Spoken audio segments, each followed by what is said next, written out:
بسم اللہ الرحمن الرحیم۔ سوشل میڈیا کے ناظرین السلام علیکم ورحمۃ اللہ وبرکاتہ۔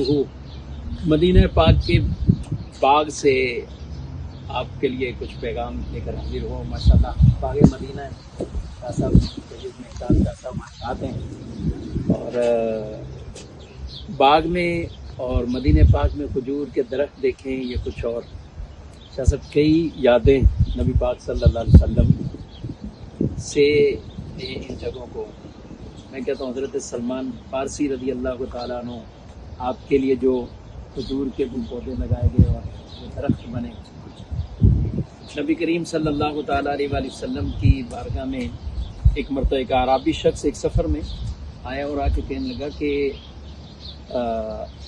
یہ تو آپ کے اصحاب ہیں جو آپ کے ساتھ ہیں، ان کے علاوہ کون گواہی دیتا ہے آپ کی کہ آپ اللہ کے رسول ہیں اور اللہ وحدہ لا شریک ہے، ان کے علاوہ، یعنی گواہی مانگی ان کے علاوہ۔ تو آقا صلی اللہ علیہ وسلم نے ایک کھاردار کانٹے والے درخت کی طرف اشارہ کر کے فرمایا کہ اس کو میرا جو ہے وہ پیغام دو، اور یہ بھی کہ اس کو آپ نے بلایا۔ وہ درخت خود آیا جڑیں اکھیڑتا ہوا اندر سے، اور وہ آیا اور آ کر نبی پاک صلی اللہ علیہ وسلم کی بارگاہ میں آ کے گواہی دی، شہادت کہ اللہ وحدہ لا شریک ہے اور آپ اللہ کے بندے اور محمد رسول اللہ صلی اللہ علیہ وسلم ہیں۔ اس کے بعد بعد روایات میں وہ خود جھکا، سلام بھی پیش کیا، وہ عربی کلمہ پڑھ کے مسلمان۔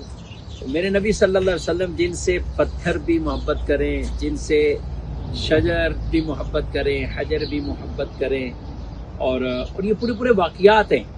جانور آئیں تو حضور علیہ السلام سے باتیں کریں اور اپنی عرضیاں پیش کریں نبی پاک صلی اللہ علیہ وسلم کی بارگاہ میں، سبحان اللہ۔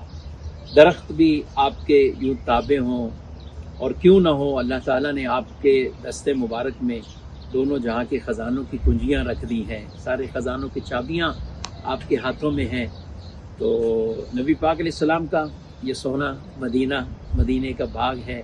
اللہ تبارک و تعالیٰ بار بار شہر مدینہ کی حاضری عطا فرمائے، روزہ رسول صلی اللہ علیہ وسلم کی ہمیں حاضری عطا فرمائے اور ہم یہاں حاضر رہیں۔ اور ماشاءاللہ ایک تعداد ہے ناظرین کرام، اہل مدینہ سے جب ملاقات ہوتی ہے تو ان کی تمنا ہوتی ہے ہم مدینہ سے کہیں جائیں ہی نہیں، یہی رہیں، اور یہ اسلاف سے چلتا ہوا ماشاءاللہ ایک سلسلہ ہے۔ امام مالک رحمۃ اللہ تعالیٰ علیہ کی سیرت پڑھیں، دیگر کی، کہتے ہیں مدینہ میں ہی رہیں، جینا مرنا مدینہ میں۔ اور میرے نبی علیہ السلام نے ارشاد فرمایا جس سے ہو سکے وہ مدینہ میں مر جائے، یعنی اسے موت بھی مدینہ میں آئے، کیونکہ مدینہ میں انتقال کرنے والے کی نبی پاک صلی اللہ علیہ وسلم شفاعت فرمائیں گے، سبحان اللہ۔ تو اللہ ہمیں جینا مرنا مدینہ پاک میں نصیب فرمائے، آمین بجاہ النبی الامین صلی اللہ علیہ وسلم۔ السلام علیکم ورحمۃ اللہ وبرکاتہ۔